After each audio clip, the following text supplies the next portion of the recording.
Hello again, everybody. Welcome back to another episode of the Bodacious Rant, our final episode of 2024.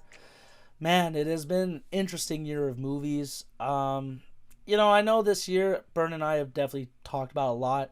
There were a decent amount of disappointments, but in all honesty, after putting my top 10 list together, I'm thinking like, yeah, there were a good few disappointments, but for every few disappointments we got a banger of a movie.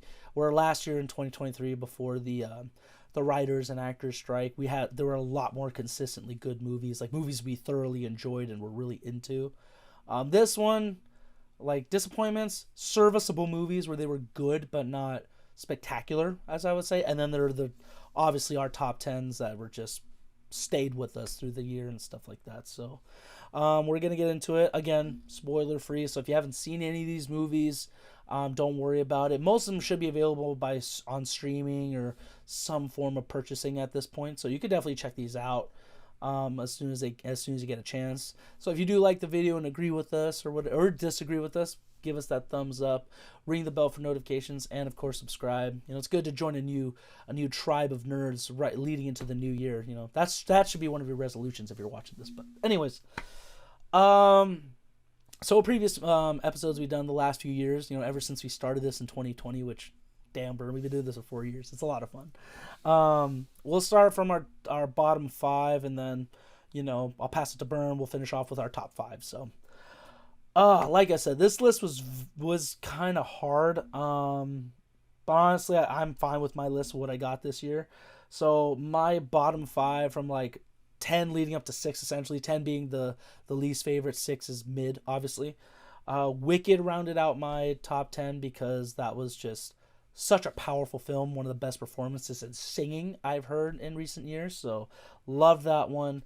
The Substance with Demi Moore and Mark Aquali, such a crazy body horror film. I haven't seen it again, but my mind's like a steel trap with that movie. There's so many messed up moments, but so well done. Fall Guy, still one of my favorite movies this year because it was just Ryan Gosling was stupid funny. Emily Blunt added on to that. Aaron Taylor, that's another movie Aaron Taylor Johnson's I completely forgot. A Complete Unknown, which just came out this last week with Timothy Chalamet about Bob Dylan. And the last one to round out my bottom 10 is Anora starring Mikey Madison. Or Mikey Madsen?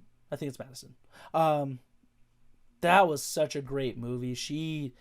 I'm glad that she's finally getting some recognition because the only other movies I've really seen her in were Once Upon a Time in Hollywood, Scream 5. That's that one, and I know she was in an FX show. I forgot what it's called, but that one I think it's like Mom or something with Gideon Adlin's mom. She was the mom in Bumblebee. I don't know if you remember too much, Bern, but she was in that show, and that show did really well. I don't think it's out anymore. I think it was only a few seasons, but yeah, those 5 movies so far were just some of the best ones this year that really stuck in my head. And honestly, rewatchability is another factor for me when considering my top 10 list. Just because these are definitely movies I do want to see again, or I could definitely watch again. So yeah, Bern, what is your bottom 5? Your other half. Rounding out my bottom half, at number 10 for me is Fede Alvarez's Alien Romulus. It's like one of those things where it's good to get back to basics, where we really took the Alien franchise and tried to expand on it with the Prometheus movies and Alien Covenant.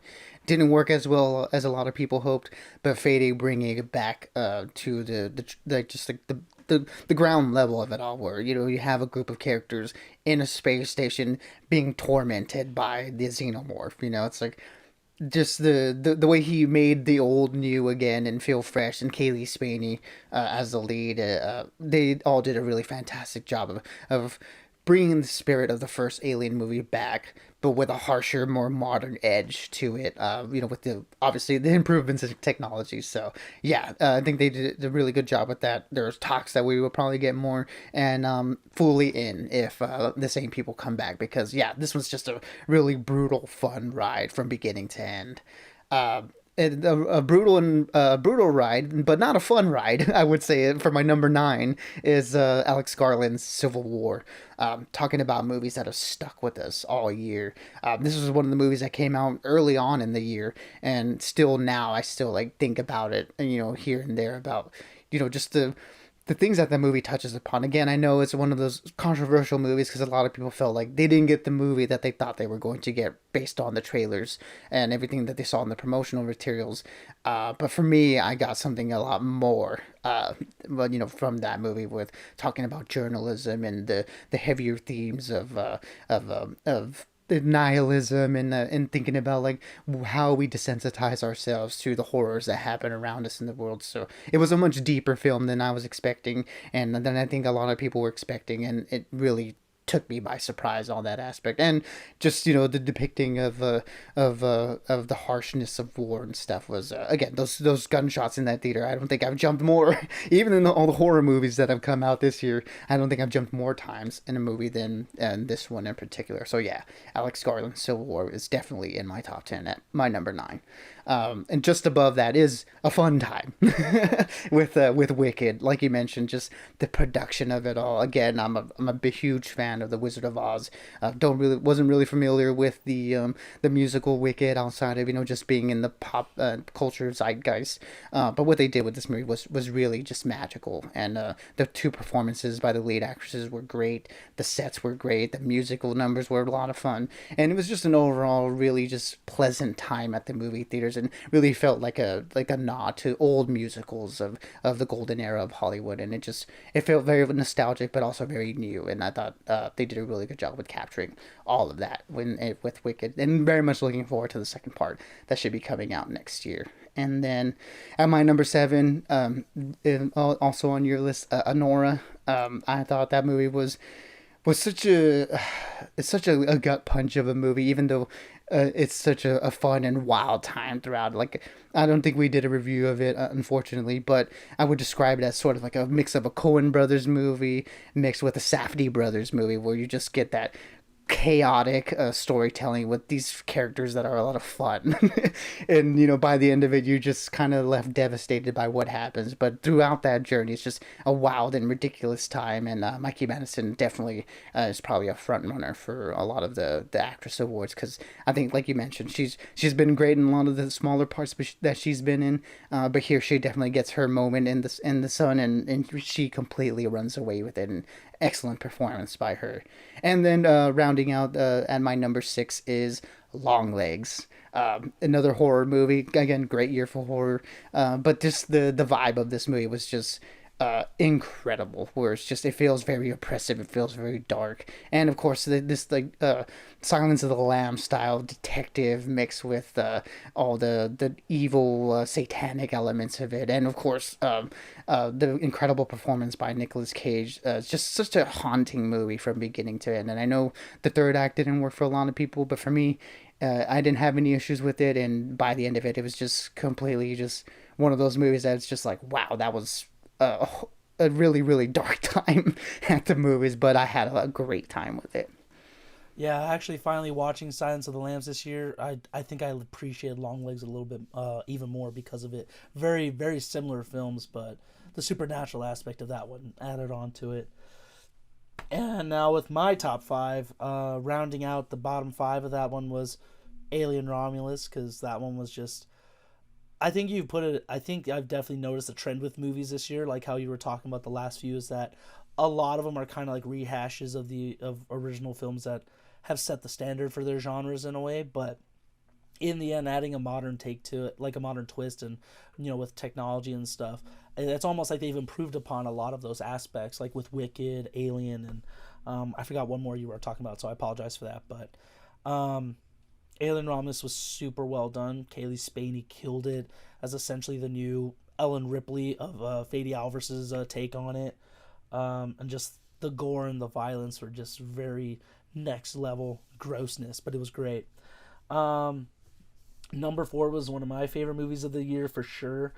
Did not waver much, which was Civil War, just because I think it's one of the few movies that, yeah, it was very misleading that I was kind of expecting an action film, but what we got was like, a metaphor of just how divided politics can get and what it could possibly lead to. I think that was a little bit stronger storytelling than what it would have just been if it was just an action film. So I really like that one. Also, another Kaylee Spaney banger.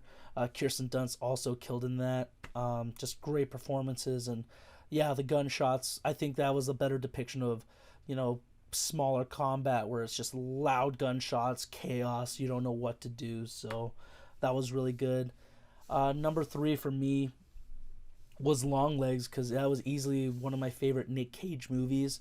Very haunting movie. While it didn't necessarily have jump scares, there was so much tension building in it that you definitely don't feel safe no matter what place you're in. And oh man, again, just Nick Cage freaked the shit out of me with that one. But great makeup too as well.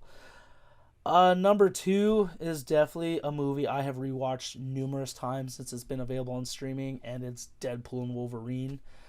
At first, I was like, yeah, this movie's good, but is it really worth it? And the more I've seen it, and I can appreciate the humor more. Hugh Jackman and Ryan Reynolds are a pairing that we finally get to see on screen together as their superhero counterparts that he's been wanting since Deadpool came out in 2016, which, holy crap, it's already been almost 10 years for that. So that was just the perfect way to kind of bridge the Fox universe into to Marvel, essentially, with Disney owning it. And the final film that never left my number one this year, amazingly, which is Dune Part 2, because man, that is still one of the best sequels I have ever seen. It's truly, I feel like, the movie that defines Hollywood, that you take whatever you introduce in your first story, you make it bigger, you expand upon it in all the best ways without losing the integrity of the characters or the story. And that's, I can't say enough how much I love that movie. Definitely my 10 out of 5 out of 5, 10 out of 10 this year. Um yeah, and it's a bummer that we're finished with 2024, but you know, 2025's got some good stuff. So Bern, what finishes off your top 5 for the year? Alrighty, at my number 5 is Luca Guadagnino's Challengers. Just a fun time from beginning to end. Just a wild, just messy threesome drama with, you know, all these three characters that are just absolutely awful people, but you know, you get into their relationship, and the tennis scenes are a lot of fun. The music by Trent Reznor and Atticus Ross is still probably one of my favorite original scores from this year. And just yeah, it's like it's weird that this one kind of got like a blockbuster treatment, but when I was sitting there in the IMAX theater watching this movie, it was just completely enraptured me from beginning to end. It was just such a fun time. Again, you're just watching a train wreck of these characters just absolutely ruining each other's lives. Just so messy. One of the most toxic movies of the year Oh for yeah, sure. totally toxic. But it's one of those. It's I guess it's like reality TV, right? Where it's just you don't like the people that are on there, but you can't look away. And the way that Luca shoots it as like, yeah, this is ridiculous. This is satire. This is just pure dumb insanity. But also taking it seriously in the artistry of it all, with the way it's shot, and of course the music. It's just I couldn't stop thinking about it. Just a really fun movie from beginning to end. So yeah, Challengers is at my number 5. And number 4 is a movie we just talked about recently, and that is Robert Eggers' Nosferatu. Just a dark fantasy.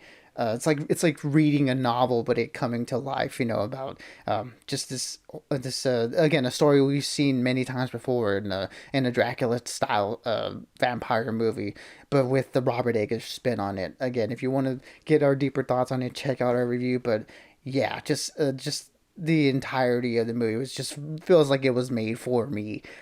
Just again, it's like a dark storybook come to life, and that's the best way I could describe it. Because yeah, it just the descent into madness was just so fun to see, and the performances were all fantastic. So yeah, definitely Nosferatu is my number 4. My number 3 is The Substance. Demi Moore and Margaret Qualley give absolutely batshit insane performances in this, and the story itself is absolutely crazy. The things that you see here in terms of the body horror, I haven't seen anything like this since probably John Carpenter's The Thing.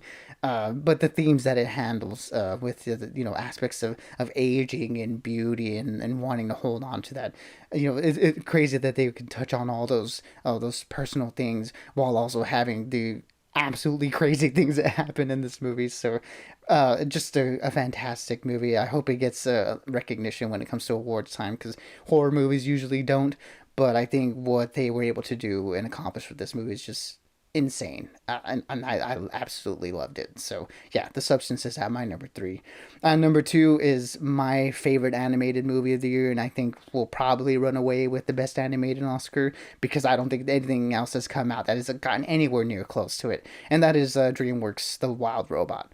Just a beautifully told story about humanity and life and all the aspects of it through the lens of this robot in nature, outside of its natural habitat, and just figuring out what it means to be alive and what it means to be a parent. And again, just covering all of those aspects, and voiced great by Lupita Nyong'o and Pedro Pascal and all the other actors that were there that completely disappeared in their characters.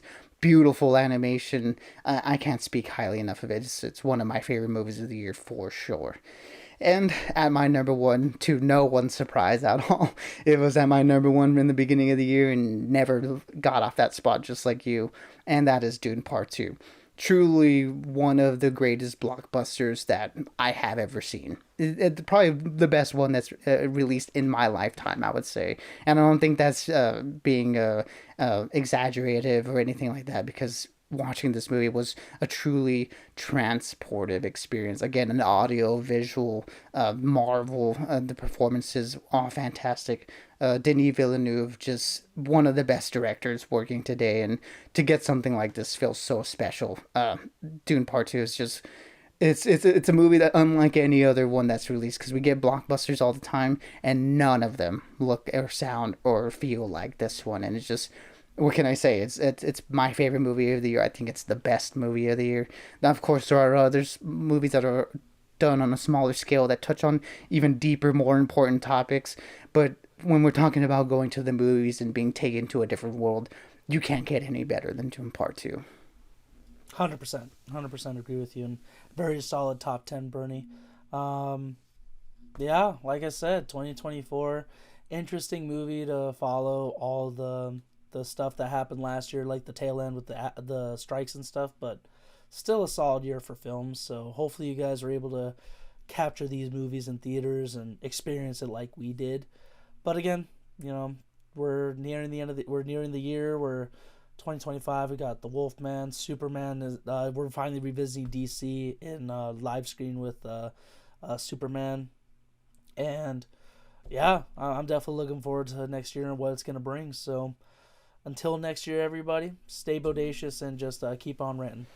Absolutely, everybody. For the last time this year, be good, be safe, and as always, we'll catch y'all on the next one.